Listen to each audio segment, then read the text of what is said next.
Good morning students. So अज अपना second topic है लिंग समानता, जेंडर इक्वलिटी।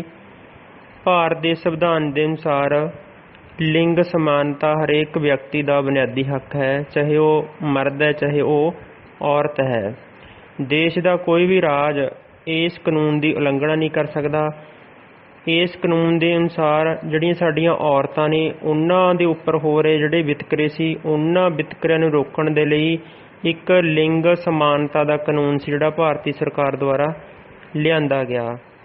इस तो पहलां भी भारत द्वारा कई अंतरराष्ट्रीय सम्मेलन ਅਤੇ मनुखी अधिकार फोरमां दे विच भाग लिया गया, जिस दे सिट्टे वजों 1993 ਦੇ ਵਿੱਚ ਕੀ होया, एक अंतरराष्ट्रीय सम्मेलन होया। इस अंतरराष्ट्रीय सम्मेलन का एक मकसद की सीगा, औरतों खिलाफ हो रहे हर किस्म के भेदभाव, चाहे वह नस्ली वितकरा सी या फिर घरेलू वितकरा सीगा, उस दे विरुद्ध आवाज़ उठाई गई। लिंग वितकरे तो उपर उठ के भारतीय औरतों नूं स्थानिक पद्धर ते हरेक प्रशासनिक खेत्र, चाहे वह राजनीतिक खेत्र है, उहदे विच अपनी खास जगह बनाई रखण लई ਵੱਡਾ ही योगदान बनाउणा सी, जिस दे सिੱਟੇ वजों भारती संविधान ने 1993 ਦੇ ਵਿੱਚ एक शोध की। इस शोध के अनुसार की होया कि 10 ਲੱਖ तो ਵੱਧ ਜਿਹੜੀ भारती औरतां सी उन्हां नूं पंचायती विभाग ਦੇ ਵਿੱਚ चुन लिया गया ਅਤੇ इस ਦੇ ਨਾਲ 1/3 सीटां राखवियां भी कीतियां गईयां। 1994 ਦੇ ਵਿੱਚ एक होर कानून आ गया, प्री नैटल इस तरह का कानून आया। इस कानून के अनुसार की सीगा कि कोई भी भरूण जांच जिहड़ा भरूण सी मादा भरूण सीगा उहदी किसी भी तरह की कोई जांच नहीं की जा सकती सी।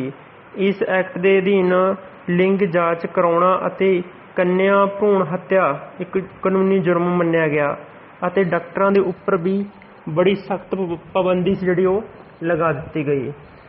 इस तो बाद की होया, 2001 ਦੇ ਵਿੱਚ ਜਿਹੜੀ ਸਰਕਾਰ ਸੀ, इंडियन गवर्नमेंट ਸੀਗੀ, ਉਹਨੇ ਭਾਰਤੀ ਜਿਹੜੀਆਂ ਔਰਤਾਂ ਸੀ ਉਹਨਾਂ ਨੂੰ ਸਸ਼ਸਤਰੀਕਰਨ ਕਰਨ ਦੀ ਲੋੜ ਮਹਿਸੂਸ ਕੀਤੀ, ਜਿਸ ਦੇ ਸਿੱਟੇ ਵਜੋਂ ਕੌਮੀ ਨੀਤੀ 2001 ਦੇ ਵਿੱਚ ਇਹ ਐਲਾਨ ਕੀਤਾ ਗਿਆ ਕਿ ਜਿੱਥੇ ਭਾਰਤੀ ਔਰਤਾਂ ਨਾਲ ਲਿੰਗ ਵਿਤਕਰਾ ਹੋ ਰਿਹਾ ਹੈ, ਉਹਨਾਂ ਦੀ ਆਨ ਸ਼ਾਨ ਤੇ ਉਹਨਾਂ ਦੇ ਹੱਕਾਂ ਨੂੰ ਉਤਸ਼ਾਹਿਤ ਕਰਨ ਦੇ ਲਈ ਉਹਨਾਂ ਨੂੰ ਸ਼ਸਤਰੀਕਰਨ ਕਰਨ ਦੀ ਬਹੁਤ ਵੱਡੇ ਪੱਧਰ ਤੇ ਲੋੜ है। क्योंकि भारत विच लिंग समानता नूं प्राप्त करना साडे विकास साडे राह दे विच बहुत वड्डी चुनौती सी। हरेक औरत नूं समाज दे विच मान सन्मान अपमान डर अते शोषण हर तरह के बुनियादी हक्कां तों उजागर करन दी बहुत वड्डे पੱਧਰ ते लोड़ सीगी। एक बच्चा जो कुड़ी रूप विच पैदा हुंदा है उस नूं कई अजिहे भेदभाव कई अजिहे वितकरिਆਂ ਦਾ सामना करना पैंदा हैगा, परंतु इन्ना कुछ होने के बावजूद भी, चाहे वह साडा समाजिक खेत्र होवे चाहे साडा राजनीतिक होवे चाहे सियासी होवे, इन्हां खेत्रां इन्हां कानूनां दे आउण दे बावजूद भी अजे भी जिहड़ी भारती औरत है उहनूं सिੱਖਿਆ के खेत्र विच नौकरी के खेत्र विच ਅਤੇ परिवारक ਅਤੇ समाजिक ਜਿਹੜੇ फैसले ने उन्हां नूं लैण दे विच अजे भी भेदभाव ਜਿਹੜਾ ਜਾਂ भेदभाव का सामना करना पै रहा है। अगे है जी लिंग समानता दियां परिभाषावां। लिंग समानता दियां परिभाषावां। पहला पॉइंट है जी, लिंग समानता औरतां ते पुरुषां दी बराबरी नुमाइंदगी नूं कहा गया है। बराबरी भाव एक औरत अते एक मर्द की जिहड़ी बराबर की भागीदारी होगी किसी भी काम दे विच। कोई भी फील्ड है जिथे भी किसी भी विभाग दे विच पोस्टां आंदियां ने तो उस दे विच की होऊगा कि बराबर की हिस्सेदारी होगी एक मर्द अते एक औरत की। दूजा पॉइंट है, लिंग समानता का अर्थ है कि आदमी अते औरत नूं बराबर का लाभ मिलना चाहिए है। जिहड़े भी खेत्र दे विच जिस भी फील्ड दे विच ओह काम कर रहे हैं, जिस तरह की पे स्केल जिस तरह दी फैसिलिटियां एक मेल नूं मिलदियां ने, उस तरह दी फैसिलिटियां उस तरह के हक जिहड़े एक औरत नूं भी मिलने बहुत जरूरी ने। अगे है जी लिंग समानता का इतिहास। जेकर असी इतिहास हिस्टरी के उपर झाती मारीए तो सानू बहुत वड्डे पੱਧਰ ते जिहड़े भेदभाव एक औरत नाल हो रहे ने वो वेखण नूं मिलदे ने।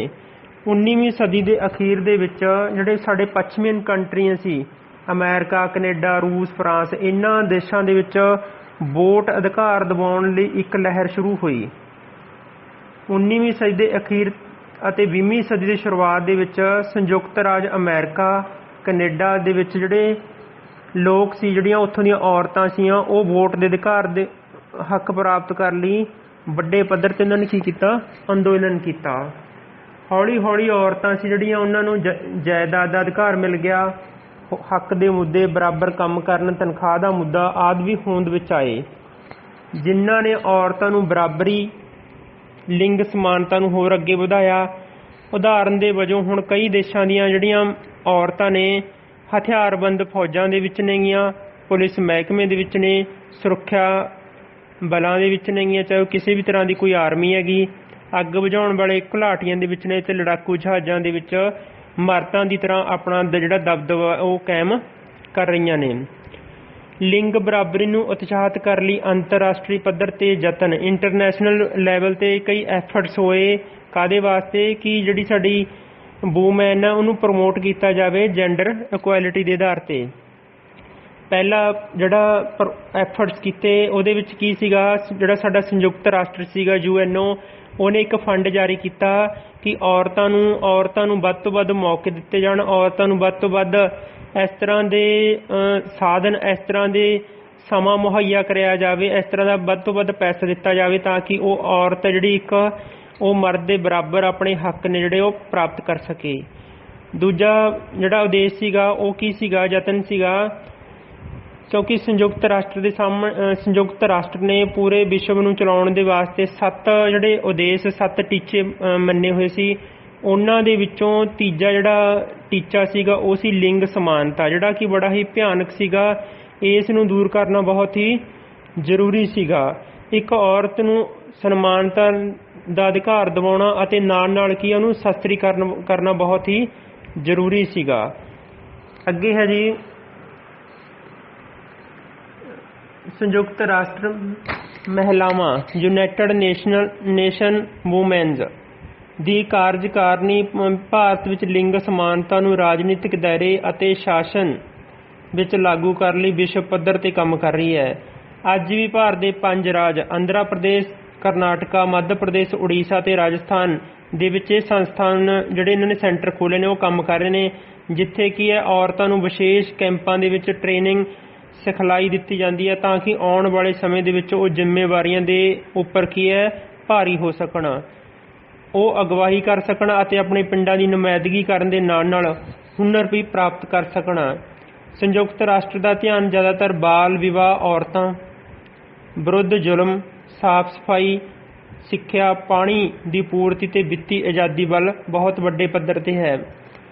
ਫਰਵਰੀ 2012 ਦੇ ਵਿੱਚ ਕੀ ਹੋਇਆ ਕਿ ਭਾਰਤ ਦੇ ਰਾਜਾਂ ਦੀਆਂ ਪੰਚਾਇਤਾਂ ਦੀਆਂ ਚੋਣਾਂ ਦੌਰਾਨ ਸੰਯੁਕਤ ਰਾਸ਼ਟਰ ਦੀਆਂ ਮਹਿਲਾ ਕਾਰਜਕਾਰਨੀ ਵੱਲੋਂ ਔਰਤਾਂ ਦੀ ਸਮਾਜ ਵਿੱਚ ਭਾਗੀਦਾਰੀ ਵਧਾਉਣ ਲਈ ਕੁਝ ਸੀਟਾਂ ਅਤੇ ਔਰਤਾਂ ਦਾ ਕਬਜ਼ਾ ਕਰਨ ਲਈ ਕੁਝ ਇਸ ਤਰ੍ਹਾਂ ਦੇ ਕਾਨੂੰਨ ਸੀ ਜਿਹੜੇ ਉਹ ਲਿਆਂਦੇ ਗਏ। ਅੱਗੇ ਹੈ ਜੀ ਕੌਮੀ ਪੱਧਰ 'ਤੇ ਯਤਨ, ਨੈਸ਼ਨਲ ਲੈਵਲ 'ਤੇ ਐਫਰਟਸ ਕੀਤੇ ਗਏ।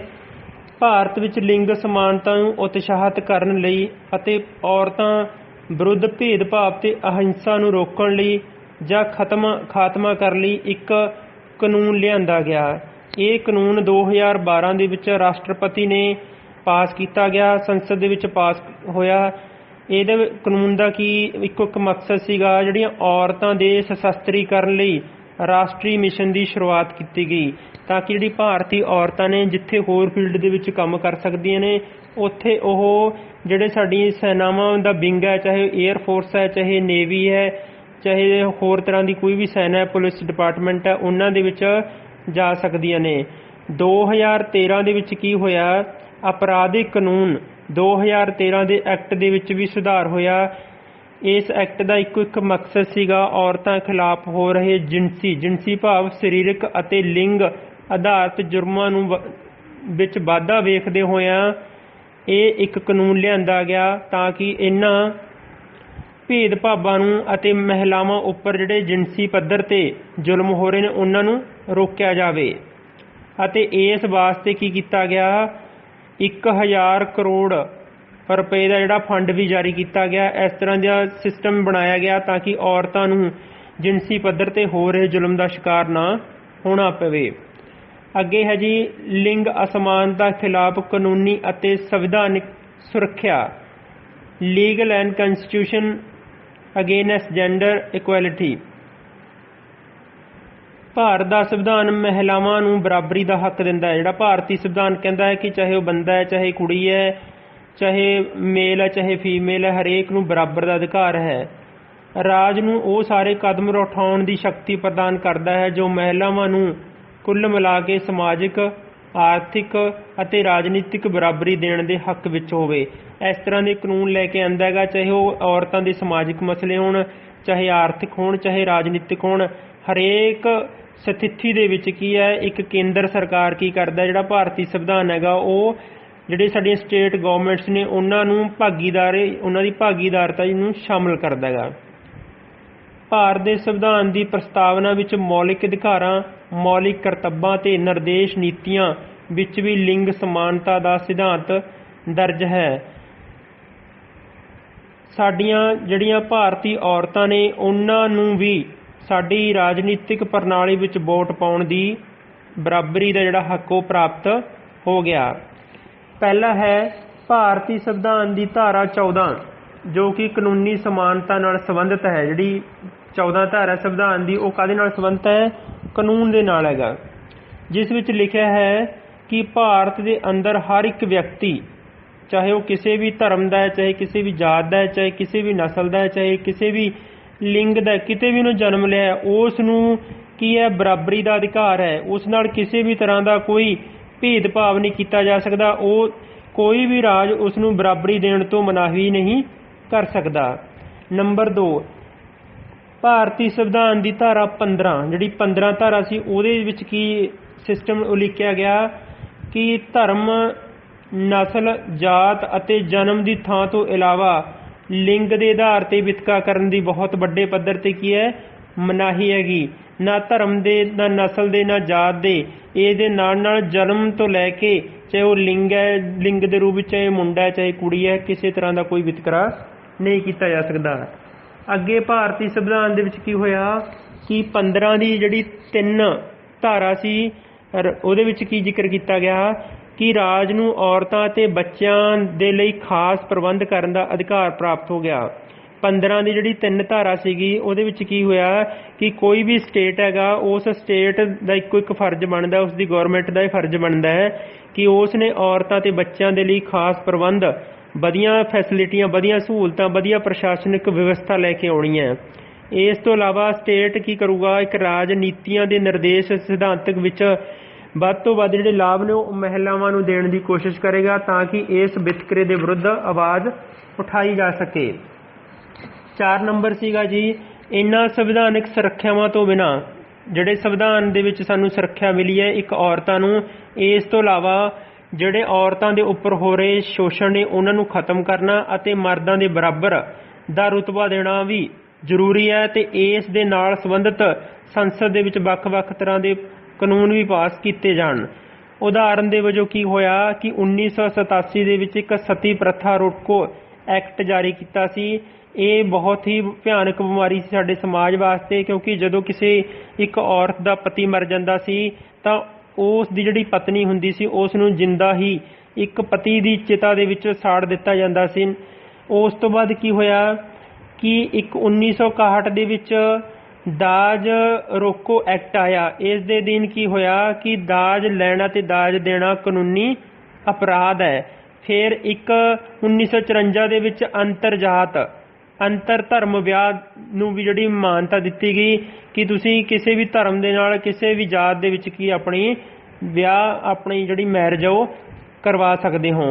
1994 ਦੇ ਵਿੱਚ ਸਾਡੀ ਭਾਰਤੀ ਸਰਕਾਰ ਦੁਆਰਾ ਇੱਕ ਪ੍ਰੀ ਨੈਟਲ ਡਾਇਗਨੋਸਟਿਕ ਤਕਨੀਕ ਜਿਹਨੂੰ ਅਸੀਂ ਕਹਿੰਦੇ ਹਾਂ ਰੈਗੂਲੇਸ਼ਨ ਐਂਡ ਰੋਕਥਾਮ ਬਿੱਲ 1994 ਵਿੱਚ ਪਾਸ ਕੀਤਾ ਗਿਆ ਸੀ। ਜੋ ਇਹ ਕੀ ਸੀਗਾ ਜਿਹੜੀ ਸਾਡੀ ਕੰਨਿਆ ਭਰੂਣ ਹੱਤਿਆ ਸੀ ਉਹਦੇ ਵਰਗੇ ਅਪਰਾਧ ਨੂੰ ਰੋਕਿਆ ਜਾ ਸਕੇ, ਕਿਉਂਕਿ ਇੱਕ ਲੜਕੀ ਦੇ ਜਨਮ ਤੋਂ ਪਹਿਲਾਂ ਹੀ ਉਸ ਨੂੰ ਇਸ ਟੈਸਟ ਦੇ ਰਾਹੀਂ ਮਾਪਿਆ ਜਾਂਦਾ ਸੀ, ਇਸ ਟੈਸਟ ਦੇ ਰਾਹੀਂ ਦੇਖਿਆ ਜਾਂਦਾ ਸੀ। ਜੇਕਰ ਇੱਕ ਲੜਕੀ ਹੁੰਦੀ ਸੀ ਤਾਂ ਉਸ ਨੂੰ ਪੇਟ ਦੇ ਵਿੱਚ ਹੀ ਖਤਮ ਕਰਵਾ ਦਿੱਤਾ ਜਾਂਦਾ ਸੀਗਾ। ਇਸ ਤੋਂ ਇਲਾਵਾ ਸਮਾਜ ਦੀਆਂ ਬਦਲਦੀਆਂ ਲੋੜਾਂ ਦੇ ਅਨੁਸਾਰ ਕੀ ਹੈ, ਸੰਸਦ ਦੇ ਵਿੱਚ ਸਮੇਂ-ਸਮੇਂ 'ਤੇ ਮੌਜੂਦਾ ਕਾਨੂੰਨਾਂ ਦੇ ਵਿੱਚ ਸੋਧ ਕਰਕੇ ਔਰਤਾਂ ਨੂੰ ਸੁਰੱਖਿਆ ਦੇਣ ਲਈ ਨਵੇਂ ਕਾਨੂੰਨ ਬਣਾਏ ਗਏ। ਭਾਰਤੀ ਦੰਡਾਵਲੀ ਜਿਵੇਂ ਪੈਨਲ ਕੋਡ 1860 ਦਾ ਜਿਹੜਾ ਸੈਕਸ਼ਨ ਸੀ 304 ਨੂੰ ਜੋੜਿਆ ਗਿਆ, ਜਿਸ ਵਿੱਚ ਕੀ ਹੈ, ਦਾਜ ਕਾਰਨ ਲੜਕੀ ਦੀ ਮੌਤ, ਜੇ ਕਿਸੇ ਵੀ ਲੜਕੀ ਦਾਜ ਕਾਰਨ ਮੌਤ ਹੁੰਦੀ ਹੈਗੀ ਜਾਂ ਸਾੜ ਦੇਣ ਦੇ ਜਿਹੜਾ ਸੰਗੀਨ ਜੁਰਮ ਹੈ ਉਹਨੂੰ ਮੰਨ ਕੇ ਉਮਰ ਕੈਦ ਦੀ ਸਜ਼ਾ ਵੀ ਦਿੱਤੀ ਜਾ ਸਕਦੀ ਹੈ। ਇਹਨਾਂ ਸੰਵਿਧਾਨਿਕ ਪ੍ਰਬੰਧਾਂ ਨੂੰ ਬਹਾਲ ਕਰਨ ਦੇ ਲਈ ਸਾਡੇ ਦੇਸ਼ ਵਿੱਚ ਕਈ ਤਰ੍ਹਾਂ ਦੇ ਵਿਆਪਕ ਕਾਨੂੰਨ ਲਿਆਂਦੇ ਗਏ, ਕਈ ਵਿਆਪਕ ਤਰ੍ਹਾਂ ਦੇ ਇਸ ਤਰ੍ਹਾਂ ਵਿਧਾਨਿਕ ਸਥਾਪਿਤ ਕੀਤੇ ਗਏ ਤਾਂ ਕਿ ਇੱਕ ਮਰਦ ਅਤੇ ਇੱਕ ਔਰਤ ਨੂੰ ਜਿਹੜੀ ਬਰਾਬਰੀ ਦਾ ਅਧਿਕਾਰ ਪ੍ਰਾਪਤ ਹੋ ਸਕੇ। ਇਸ ਤੋਂ ਇਲਾਵਾ ਸਾਡੇ ਸਮਾਜ ਦੇ ਵਿੱਚ, ਸਾਡੇ ਸੱਭਿਆਚਾਰ ਦੇ ਵਿੱਚ ਜਿਹੜੀਆਂ ਔਰਤ ਖਿਲਾਫ ਹਰ ਤਰ੍ਹਾਂ ਦੇ ਕਿਸੇ ਵੀ ਤਰ੍ਹਾਂ ਦੇ ਕੋਈ ਵਿਤਕਰਾ ਹੋ ਰਿਹਾ ਸੀ, ਹਿੰਸਾ ਹੁੰਦੀ ਸੀ, ਜ਼ੁਲਮ ਹੁੰਦਾ ਸੀ, ਉਹਨੂੰ ਖਤਮ ਕੀਤਾ ਜਾ ਸਕੇ। ਇਹਨਾਂ ਸਾਰੇ ਪ੍ਰਬੰਧਾਂ ਹੋਣ ਦੇ ਬਾਵਜੂਦ ਵੀ ਜਿਹੜੀ ਸਾਡੀ ਅੱਜ ਦੀ ਸਥਿਤੀ ਹੈ, ਅੱਜ ਦੀ ਜ਼ਮੀਨੀ ਹਾਲਾਤ ਇਹ ਨੇ ਕਿ ਇੰਨੇ ਕਾਨੂੰਨ ਬਣ ਗਏ, ਇੰਨਾ ਸਿਸਟਮ ਬਣ ਗਿਆ, ਪਰੰਤੂ ਫਿਰ ਵੀ ਅਜੋਕੇ ਸਮੇਂ ਦੇ ਵਿੱਚ ਜਿਹੜੀ ਭਾਰਤੀ ਔਰਤ ਹੈ, ਜਿਹੜੀ ਭਾਰਤੀ ਨਾਰੀ ਹੈ, ਉਹਨਾਂ ਨੂੰ ਅੱਜ ਵੀ ਜਿਹੜੇ ਸ਼ੋਸ਼ਣ, ਅੱਜ ਵੀ ਜਿਹੜੇ ਸਾਡੇ ਰਾਬਤੇ ਨੇ, ਕਹਿ ਸਕਦੇ ਹਾਂ ਭੇਦਭਾਵ, ਉਹਨਾਂ ਦਾ ਸਾਹਮਣਾ ਕਰਨਾ ਪੈ ਰਿਹਾ। ਔਰਤਾਂ ਦੀ ਪਹਿਚਾਣ ਸਾਡੇ ਦੇਸ਼ ਵਿੱਚ ਅਜੇ ਵੀ ਦੂਜੇ ਦਰਜੇ ਨਾਗਰਿਕ ਵਜੋਂ ਹੀ ਕੀਤੀ ਜਾਂਦੀ ਹੈ। ਮਰਦ ਸਮਾਜ ਦੇ ਵਿੱਚ ਅਜੇ ਵੀ ਮਰਦ ਨੇ ਜਿਹੜੇ ਉਹ ਕੀ ਨੇ, ਔਰਤਾਂ ਨੂੰ ਆਪਣੇ ਅਧੀਨ ਸਮਝਦੇ ਨੇ ਅਤੇ ਕਿੰਨੇ ਕਾਨੂੰਨ ਬਣ ਗਏ, ਇਹ ਬੜਾ ਹੀ ਚਿੰਤਾਜਨਕ ਸਵਾਲ ਹੈਗਾ। ਔਰਤਾਂ ਖਿਲਾਫ ਅਪਰਾਧਿਕ ਚਿੰਤਾਜਨਕ ਸਵਾਲ ਜਿਹੜੇ ਪੜਾਅ ਹੁੰਦੇ ਨੇਗੇ, ਚਾਹੇ ਉਹ ਦਾਜ ਦਾ ਹੋਵੇ, ਚਾਹੇ ਕੰਨਿਆ ਦੀ ਭਰੂਣ ਹੱਤਿਆ ਦਾ ਹੋਵੇ, ਅੱਜ ਵੀ ਸਾਡੇ ਸਮਾਜ ਦੇ ਵਿੱਚ ਜਿਹੜੀਆਂ ਕੁਰੀਤੀਆਂ ਨੇ ਉਹ ਖਤਮ ਨਹੀਂ ਹੋਈਆਂ। ਅੰਦਰ ਖਾਤੇ ਚੋਰ ਮੋਰੀ ਦੇ ਤਰੀਕੇ ਨਾਲ ਜਿਹੜੀਆਂ ਇਹ ਸਿਸਟਮ ਨੇ ਜਿਹੜੇ ਇਹ ਚੱਲ ਰਹੇ ਨੇ। ਸੋ ਬੱਚੋ, ਅੱਜ ਦਾ ਜਿਹੜਾ ਇਹ ਟੌਪਿਕ ਸੀ ਆਪਣਾ ਜੈਂਡਰ ਇਕੁਐਲਿਟੀ, ਲਿੰਗ ਸਮਾਨਤਾ। ਭਾਰਤੀ ਸੰਵਿਧਾਨ ਕੀ ਕਰਦਾ ਹੈਗਾ, ਭਾਰਤੀ ਸੰਵਿਧਾਨ ਦੇ ਵਿੱਚ ਜਿਹੜੀ ਪ੍ਰਸਤਾਵਨਾ ਉਹਦੇ ਵਿੱਚ ਇੱਕੋ ਇੱਕ ਗੱਲ ਨੂੰ ਸਪਸ਼ਟ ਸ਼ਬਦਾਂ ਵਿੱਚ ਦੱਸਿਆ ਗਿਆ ਹੈ ਕਿ ਅਸੀਂ ਇੱਕ ਲਿੰਗ ਦੇ ਆਧਾਰ 'ਤੇ ਕਿਸੇ ਵੀ ਵਿਅਕਤੀ ਨਾਲ, ਕਿਸੇ ਵੀ ਔਰਤ ਨਾਲ ਕਿਸੇ ਵੀ ਤਰ੍ਹਾਂ ਦਾ ਭੇਦਭਾਵ, ਚਾਹੇ ਜਿਨਸੀ ਹੋਵੇ, ਸਰੀਰਕ ਹੋਵੇ, ਮਾਨਸਿਕ ਹੋਵੇ, ਕਿਸੇ ਵੀ ਤਰ੍ਹਾਂ ਦਾ ਉਹ ਅਸੀਂ ਭੇਦਭਾਵ ਨਹੀਂ ਕਰ ਸਕਦੇ। ਭਾਰਤੀ ਸੰਵਿਧਾਨ ਦੇ ਵਿੱਚ ਕੀ ਹੈਗਾ, ਇੱਕ ਔਰਤ ਨੂੰ ਇੱਕ ਮਰਦ ਦੇ ਬਰਾਬਰ ਦਾ ਜਿਹੜਾ ਅਧਿਕਾਰ, ਉਹਨੂੰ ਸਨਮਾਨਤਾ ਮਿਲੀ ਹੈ, ਉਹਨੂੰ ਹੱਕ ਮਿਲੇ ਨੇ। ਵੱਖ-ਵੱਖ ਤਰ੍ਹਾਂ ਦੇ ਟੈਸਟ ਸੀਗੇ ਜਿਹੜੇ, ਚਾਹੇ ਉਹ ਪ੍ਰੀਨੈਟਲ ਸੀਗਾ, ਉਹ 'ਤੇ ਕੀ ਹੈ ਅਸੀਂ ਰੋਕ ਲਗਾਈ ਗਈ ਤਾਂ ਕਿ ਆਉਣ ਵਾਲੇ ਸਮੇਂ ਦੇ ਵਿੱਚ ਜਿਹੜੀਆਂ ਭਾਰਤੀ ਲੜਕੀਆਂ ਨੇ, ਭਾਰਤੀ ਔਰਤਾਂ ਨੇ ਜੋ ਵਿਤਕਰੇ ਦਾ ਸ਼ਿਕਾਰ ਹੋ ਰਹੀਆਂ ਨੇ, ਉਹਨਾਂ ਨੂੰ ਇਸ ਵਿਤਕਰੇ ਦਾ ਸਾਹਮਣਾ